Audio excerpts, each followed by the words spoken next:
empezar, permítanme agradecer esta oportunidad de hablar de alguien que vistió el mismo uniforme de oficial de la Armada, igual que este que les habla, cuando esa singularidad sea quizás lo más desconocido de Imeldo Serís Granier y Blanco. He de confesar que cuando quedé con las historiadoras de esta casa, con Mercedes Amador y con Mari Carmen Mendoza, en poner título a esta charla, le di unas cuantas vueltas para finalmente dejar el mismo título de Imeldo Serís Granier y Blanco, Entre el mar y la corte, que tiene este libro que editamos hace unos años. Y es sencillamente por la esencia del personaje: visionario, patriota, ilustrado, íntegro y universal. Unas cualidades que desarrolló a lo largo de su vida entre esas dos grandes dimensiones, el mar como marino y la corte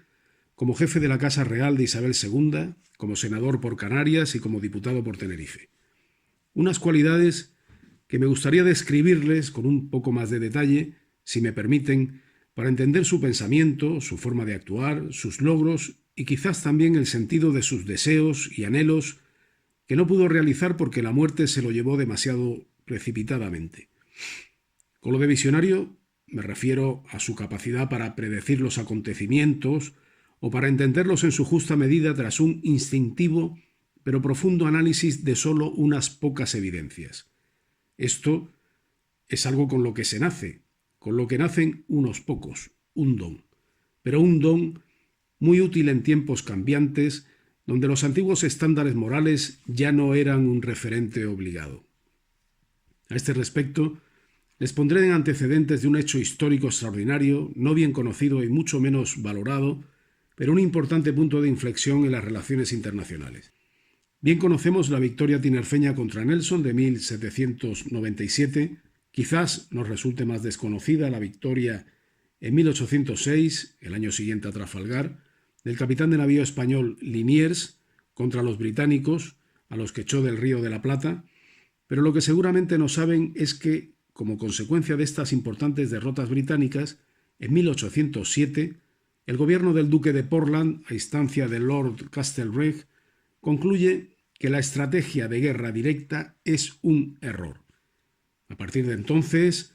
para los británicos vale todo. Llega la guerra en la sombra, la guerra sucia, híbrida o como quieran llamarla. Desaparece definitivamente la guerra romántica, el respeto al vencido, la caballerosidad, el vino por la cerveza y las buenas palabras.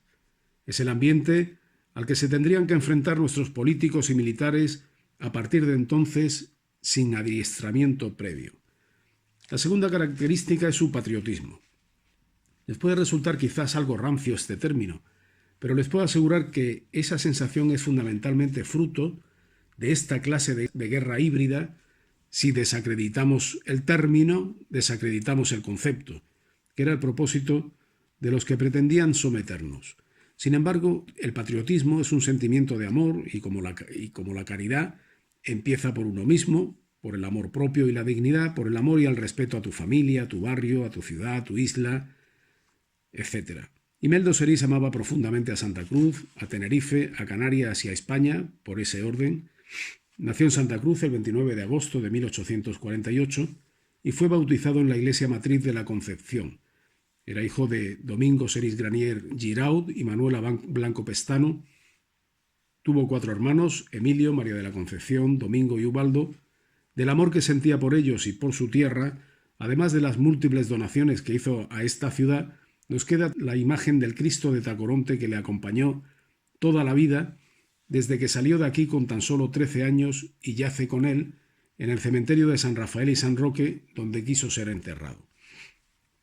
Indudablemente fue una persona ilustrada, formado desde muy joven en las cosas de la mar, quizás por influencia de su abuelo, Antoine Dominique Granier, uno de los prisioneros franceses que no quiso regresar a Francia, y por su padre, que fue capitán en la ruta transatlántica a Cuba, catedrático y director de la Escuela Especial de Náutica Tinerfeña, pero sobre todo por su formación como oficial de la Armada. A este respecto, les contaré otro asunto que es generalmente desconocido en los ámbitos universitarios. La Armada tiene su origen en la toma de Sevilla por Fernando III el Santo en 1248 y su cuerpo científico se desarrolla en la Escuela Salmantina, fundada por su padre Alfonso IX, y en las escuelas de traductores fundadas por su hijo Alfonso X. En 1503, los Reyes Católicos centralizan todos esos estudios en la Casa de Contratación de Sevilla, hasta que se adopta el modelo académico actual en 1717. En estos últimos más de 300 años ha habido distintas ramas o ámbitos del conocimiento que se han ido separando del cuerpo científico de la Armada, como el Colegio de Medicina y Cirugía, actual carrera de medicina, las escuelas de ingeniería naval, las escuelas de náutica civil, etc. Pero hay otras que siguen siendo exclusivas y no existen en los programas de estudios universitarios. En particular, por el modo en que pudo influir en el pensamiento de Imeldo Serís como diputado y como senador, les mencionaré solo lo que tradicionalmente se ha llamado en la Armada pensamiento naval, que hoy podemos reconocer también como geopolítica. Fundamental para entender los conflictos internacionales, afortunadamente ya empieza a entrar también en las aulas universitarias, pero en los tiempos de Imeldo Serís el desconocimiento de esta ciencia era generalizado. En las actas de las cámaras del Congreso y del Senado tenemos numerosos testimonios de la clara superioridad de Imeldo Serís en la comprensión de estos asuntos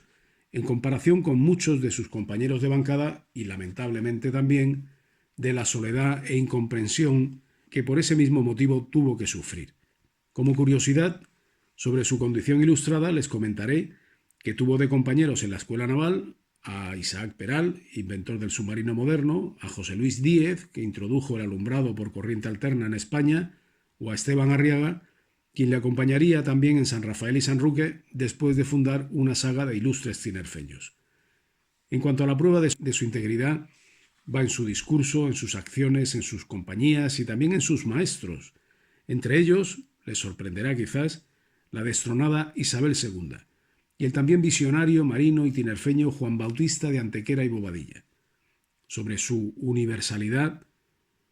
queremos destacar su visión global, su riquísima experiencia vital, su conocimiento de las principales culturas y contextos y su testimonio como observador y actor de las graves encrucijadas políticas de su tiempo. Una universalidad que entenderemos mejor si hacemos un breve repaso a esa amplia experiencia vital, así que les ruego que me acompañen en este corto viaje al siglo XIX para ponernos en la piel del personaje. Durante sus primeros años de vida en España se vive un renacimiento marítimo que integra a toda la sociedad, causado por las políticas navales de los gobiernos isabelino, conscientes de la importancia de tener una poderosa marina de guerra y mercante para salir del aislamiento en que estábamos sumidos desde Carlos IV y Godoy,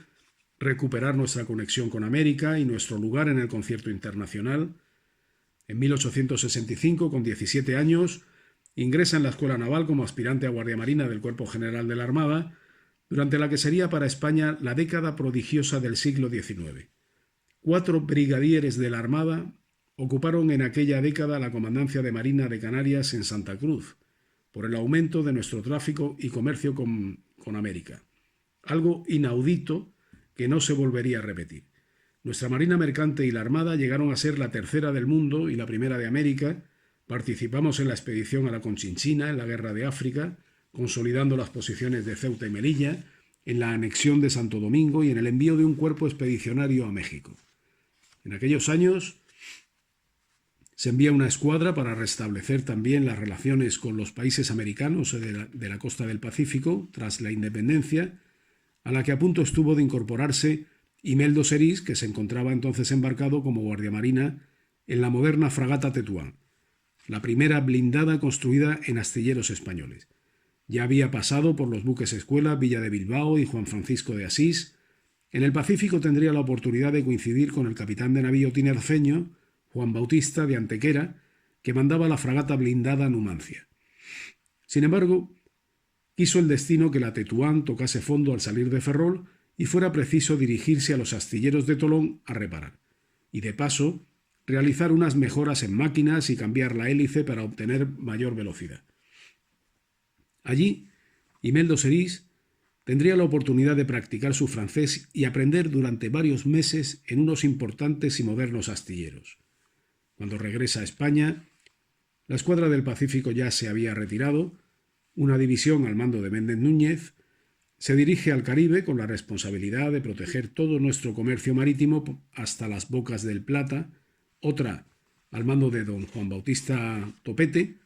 regresa a la península mientras la fragata Numancia completaba la primera vuelta al mundo de un buque blindado para reunirse con los barcos de Méndez Núñez en el Caribe,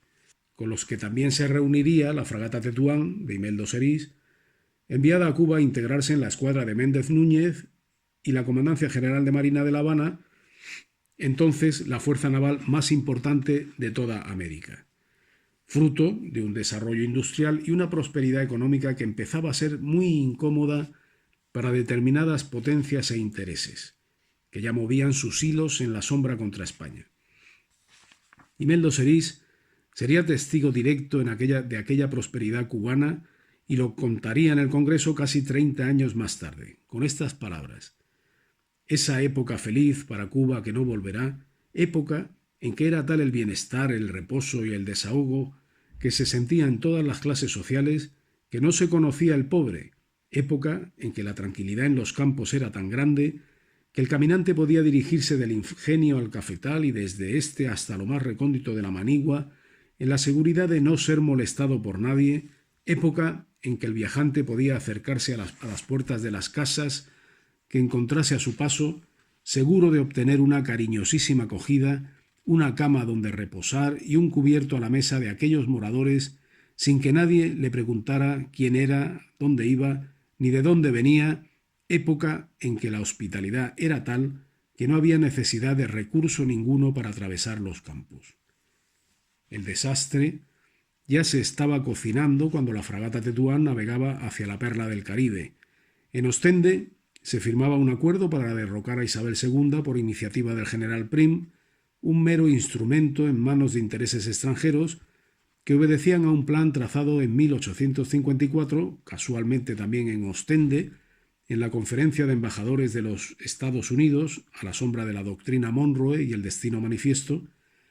con la experiencia y los métodos que ya habían funcionado para la anexión de Texas. Allí se pusieron sobre la mesa las dos opciones que estaban dispuestos a ofrecer a España para que abandonara el continente americano: la compra de Cuba o la guerra. Pero cualquiera de las dos siempre precedidas de un levantamiento colonial, con la previa provocación de disturbios, la financiación de expediciones armadas y de todo aquello que más tarde pudiera justificar una intervención solidaria de los norteamericanos en la isla. Es lo que actualmente se denominan revoluciones de color. Lo segundo sería contar con la neutralidad de las potencias europeas y lo tercero, adquirir un auténtico poder naval del que entonces los norteamericanos carecían, para lo cual, además del desarrollo de su industria naval, fue un objetivo estratégico la construcción de un canal en Panamá y su control, que se obtendría escindiéndolo de Colombia. Las cosas definitivamente se empezaban a torcer. Para España, el proyecto de un cable submarino que uniera directamente la península, Canarias y Cuba, adjudicado a la empresa Atlantic Telegraph Company, se dilataba inexplicablemente mientras otros ya cruzaban el Atlántico. En ausencia de un enlace directo, la comunicación telegráfica con Cuba debía pasar por territorio norteamericano, lo que contribuyó a la formación en navegación oceánica de Imeldo Serís, ya que se le asignó a la fragata Tetuán el transporte a la península y regreso del correo oficial secreto. La situación se complicaría en las islas con la división de la provincia marítima de Canarias en las dos provincias marítimas que hay en la actualidad, toda una premonición del futuro negocio portuario extranjero que se estaba orquestando en Las Palmas. El nuevo ministro de Marina, Martín Belda, que no había pisado un barco en su vida, pone también su granito de arena recortando el presupuesto de su ministerio de 31 a 6 millones de pesetas. Pero quizás lo más sucio de aquella guerra sucia sería la propaganda pornográfica que se publica para desprestigiar a Isabel II, analizada el año 2012 por la investigadora Isabel Bourdiel, quien concluye que son abundantes publicaciones denigratorias y obscenas que se produjeron en torno a la familia real, la fijación crítica en el cuerpo y la sexualidad de la reina para deslegitimar a la monarquía isabelina, para lograr la pérdida de respeto entre sectores amplios de la población y, en último término, para crear el ambiente propicio y también la justificación moral de la revolución que la destronó en 1868. Bien, para entonces Imeldo Serís,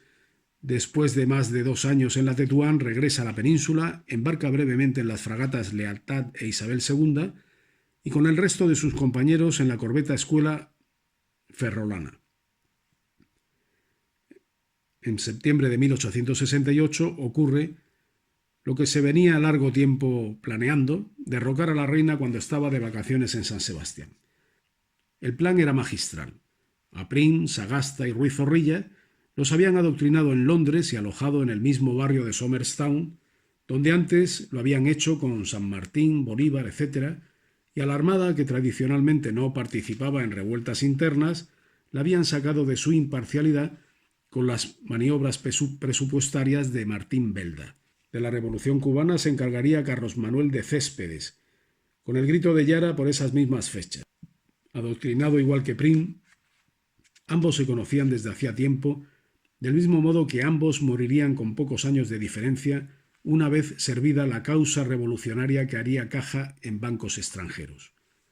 La prensa británica se encargaría de dar forma a la noticia. The Times y The Guardian se anticipaban contando cómo la fragata blindada Victoria, al mando del capitán de fragata José María Beranger, traería a los conspiradores hasta la bahía de Cádiz, donde el almirante Topete ya había sublevado a la escuadra, con la excepción de uno de los barcos, mandado por el tinerfeño, el capitán de fragata Pablo Lugo y Viña, que se negó a arriar la bandera imaginando el desastre que vendría. Por su parte, Imeldo Serís, que para entonces compartía estudios con sus compañeros guardiamarinas en la corbeta Escuela Ferrolana, permaneció el resto del año navegando en torno a las Baleares. Su comandante entendió que debía mantener aquella preciada carga alejada de la revolución y del rumbo de la escuadra que llevó Prim por todo el levante español hasta Barcelona, extendiendo la sublevación con la formación de juntas revolucionarias locales. Como se había imaginado Lugo Viña, aquello sería un verdadero desastre sin pies ni cabeza. Tras el derrocamiento de Isabel II, en apenas 6 años, España pasa por un gobierno provisional, una regencia, una monarquía democrática, una república federal, una república unitaria, 3 guerras civiles simultáneas y un nuevo régimen provisional hasta la restauración de la misma dinastía derribada anteriormente. Para la Armada y la Marina Mercante las consecuencias son dramáticas. Principalmente en las revoluciones cantonales se pierden inútilmente buques costosísimos e importantes infraestructuras que con tanto esfuerzo había forjado los cimientos de nuestra industria naval y de nuestra independencia industrial. Pero sobre todo se pierde la mano de obra especializada. La mayoría desaparece en los levantamientos y en las purgas posteriores. A partir de entonces ya seríamos industrialmente dependientes de Gran Bretaña, a través de grandes empresas como Vickers y Nordenfeld. Numerosas compañías británicas se establecerían en los puertos canarios con estaciones carboneras, varaderos, astilleros, consignatarias, etc., las mismas que más tarde pasarían a controlar otros sectores económicos como bancos, seguros, la exportación de productos agrarios y finalmente el turismo. En esos 6 años, Imeldo Serís se vería envuelto en diversos conflictos a bordo del Guardiamarina Liniers, en la protección de los puertos y costas catalanas, del alzamiento de los quintos, reclutados forzosos para ir a Cuba, ya como alférez de navío a bordo de la fragata Numancia, en el control de los puertos y costas del Levante español ante los disturbios provocados por las insurrecciones anarquistas, la prohibición de huelgas y reuniones y la psicosis de terror que se extendía por toda la población. Aún embarcaría en la fragata Villa de Madrid y después en la Arapiles, con la que pondría rumbo de nuevo a Cuba. Llega a La Habana en plena sublevación el 19 de noviembre de 1871. Ese mismo día pasa destinado a la corbeta Tornado. La aspiración de una Cuba independiente, compartida por Céspedes y Prim, obviamente no era lo que habían previsto los norteamericanos, que les habían dejado hacer, porque la querían como un estado de la Unión. Así que ahora le tocaba entrar en escena a un personaje llamado Salvador Cisneros Betancourt, partidario de la política estadounidense y presidente de la nueva Cámara de Representantes cubana. Siguiendo el plan previsto, se intensificaban en Cuba las acciones de desestabilización programadas muchos años antes. Decenas de expediciones marítimas salían, generalmente de Nueva York, recalando en distintas zonas de la costa cubana para desembarcar armas y tropas. En particular, operaba un buque llamado Virginius, que había sido diseñado expresamente para el contrabando y la infiltración en la Guerra de Secesión norteamericana. La caza y captura del Virginius se encomendó a la corbeta Tornado, de la que Imeldo Serís era uno de sus oficiales. Durante meses recorre las costas caribeñas hasta que finalmente le dan caza. Casi todos los tripulantes eran mercenarios anglosajones, además de algunos importantes revolucionarios cubanos como el propio hermano de Céspedes. Acusados de piratería, comenzaron a ser fusilados por orden del gobernador de Cuba. Las autoridades de Washington censuraron duramente esa decisión, que les habría puesto en bandeja un magnífico casus belli si la Marina de Guerra norteamericana hubiera superado ya a la nuestra en desmantelamiento desde el derrocamiento de Isabel II. Tras aquel incidente, Imeldo Serís embarca en el cañonero Caribe, ejerciendo el bloqueo de los rebeldes en una costa demasiado larga, con multitud de bajíos, islas y cayos que se extendían por un área extensísima y laberíntica, una navegación muy complicada y peligrosa, en la que era crítica la habilidad marinera de los comandantes y las condiciones de sus barcos, con irremediables varadas en aguas de poco calado, que Imeldo Serís describiría exhaustivamente en su intervención en el Senado el 19 de mayo de 1894. También participa en la protección de los pailebotes mercantes y en el mando y sostenimiento de los destacamentos de infantería de marina en los cayos, para lo que progresivamente le van asignando embarcaciones menores hasta completar una pequeña flotilla. Finalizarían las hostilidades en Cuba con la paz de Zanjón el 10 de febrero de 1878. En esos años Imeldo Serís había sido recompensado con una Cruz al Mérito Naval, Medalla Roja de la Campaña de Cuba con 6 pasadores, Cruz Roja al Mérito Militar, la condición de benemérito por la patria y ascendido a teniente de navío. Pasa entonces a la península destinado a la fragata Blanca. Poco después, requerido por su paisano Juan Bautista de Antequera, almirante de la escuadra de instrucción, embarca en la fragata blindada Numancia como ayudante de la mayoría general de la escuadra y oficial de órdenes, en la que el 22 de octubre de 1879 embarca Su Majestad el Rey Alfonso XII, quien apreciaría el trabajo de Imeldo Serís con una anotación expresa en su hoja de servicios y con el mando del cañonero Tajo, que tomaría el año siguiente. Alfonso XII lo lleva consigo a la fragata Sagunto, donde traslada su insignia unos días antes de contraer matrimonio con María Cristina de Habsburgo Lorena. Entonces comenzaría la estrecha relación de Imeldo Serís con la Casa Real, que cambiaría su vida. Como estaba previsto, en febrero de 1880, toma el mando del cañonero Tajo en Bilbao. Con él navega por las costas del Cantábrico, entrando en la mayoría de puertos, rías y estuarios, hasta el verano que embarcan los reyes en Santander, a cuyas órdenes directas permanece Imeldo Serís todo el mes de agosto. Alfonso XII le recompensaría 2 años más de prórroga en el mando del cañonero. El verano siguiente también pasaría a disposición de la familia real, pero antes de completar los 2 años concedidos por el rey, se le asigna el mando del patrullero Arlanza, en Sevilla, con el que realiza trabajos de la Comisión Científica de Marina ubicada allí, donde coincide, casualmente o no, con el segundo Congreso de la Federación de Trabajadores de la Región Española, a la que asistieron 251 delegados en representación de decenas de miles de trabajadores de toda España, porque se acababa de legalizar la actividad de las organizaciones obreras españolas, que se vieron adulteradas por la intromisión de otras de ideologías revolucionarias soviéticas, como la Mano Negra, los anarcocomunistas y anarcocolectivistas, que años más tarde formarían la FAI. La corona necesitaba lealtades, e Imeldo Serís ya se había ganado la confianza del rey, que le nombra, gentil hombre de cámara, secretario particular y jefe de la Casa Real de Su Majestad, la reina Isabel II. Más tarde sería condecorado con la Gran Cruz de la Real y Distinguida Orden de San Miguel de Baviera y la Gran Cruz de la Real y Militar Orden de Nuestro Señor Jesucristo de Portugal, incluso la dignidad de Gran Comendador de la Legión de Honor francesa. Pero mientras tanto, sigue desde París el viaje de Alfonso XII con varios países para consolidar las alianzas internacionales en un ambiente muy crispado entre las cancillerías europeas.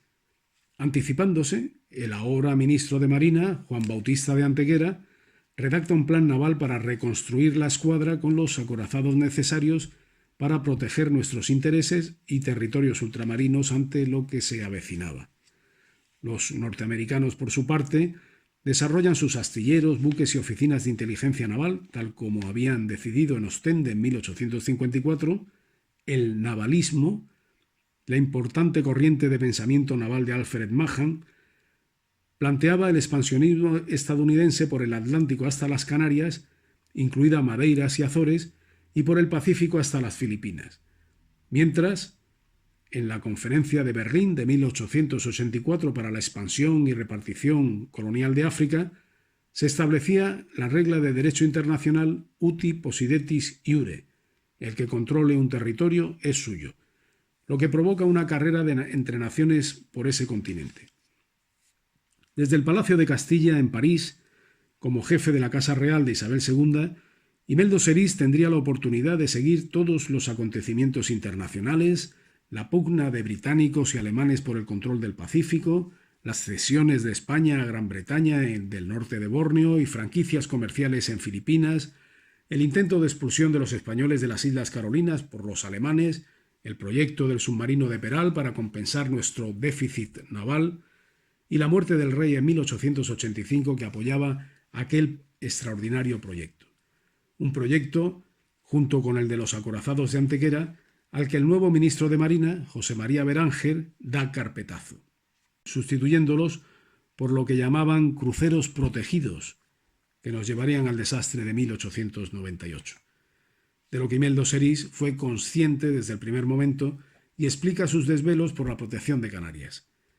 Tras 2 años de intensa actividad, Imeldo Serís cesa como jefe de la Casa Real de Isabel II, aunque continúa residiendo en París. En agradecimiento, la reina madre ordena que pongan a su disposición 500.000 francos que él rechaza. Sin embargo, por mediación del escritor canario Andrés de Antequera, residente en París, los alcaldes de La Laguna y de Santa Cruz, José Tavares Barlet y Anselmo de Miranda, es propuesto al Senado por el Partido Liberal. Así se convertiría, en palabras de Francisco Martínez Viera, en auténtico diputado tinerfeñista, más que tinerfeño, consagrado por entero a la defensa de los intereses de su patria chica, sin dejar de intervenir en cuestiones de alto interés nacional, sin ambiciones personales ni defecciones de ninguna clase. En sus primeras intervenciones alude al precario estado de la defensa de Canarias y a su extraordinario valor estratégico, enumerando exhaustivamente todos los medios del ejército presentes, igual que recomienda el establecimiento de una pequeña fuerza desplegable a Cuba, la instalación de torpedos y buques para la protección de costas y puertos, recalca el gran interés británico por las islas, el establecimiento de sus factorías en la costa sahariana y la iniciativa de un ciudadano de ese país de cambiar Canarias por Gibraltar. También interviene para evitar la subasta pública del Teide y las Cañadas. Trata también el cumplimiento del artículo 8 del Tratado de Wad Ras, firmado por el tinerfeño O'Donnell con el sultán de Marruecos para la recuperación del emplazamiento de las pesquerías de Santa Cruz de la Mar Pequeña. Tal como rezaba su interpelación en el Senado,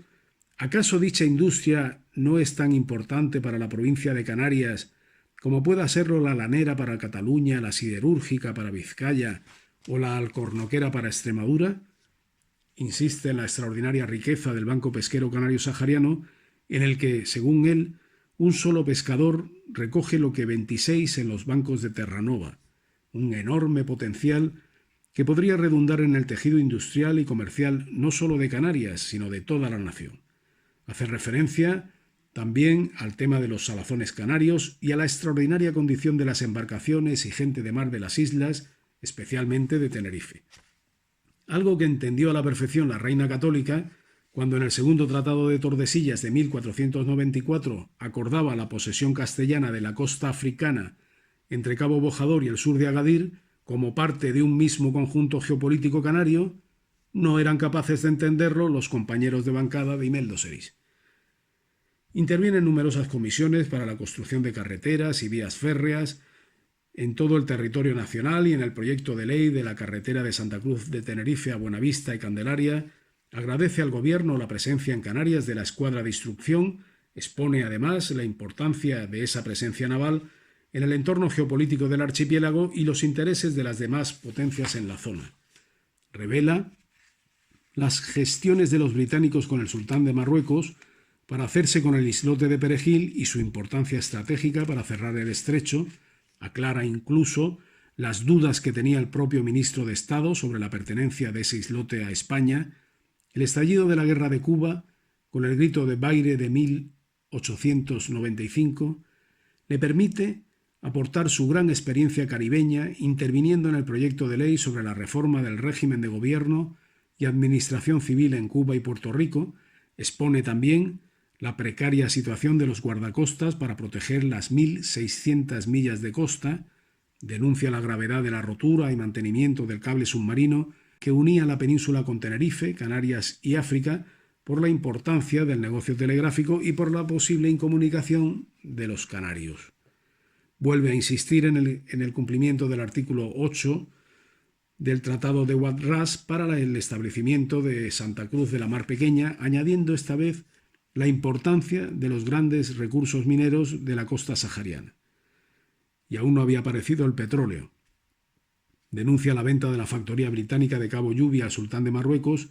y su posible reconversión en Puerto Franco, igual que insiste en la necesidad de dotar a Canarias de los buques necesarios para su protección, sin olvidar su participación en otros asuntos como la carretera de Puerto Cabras a Tetir,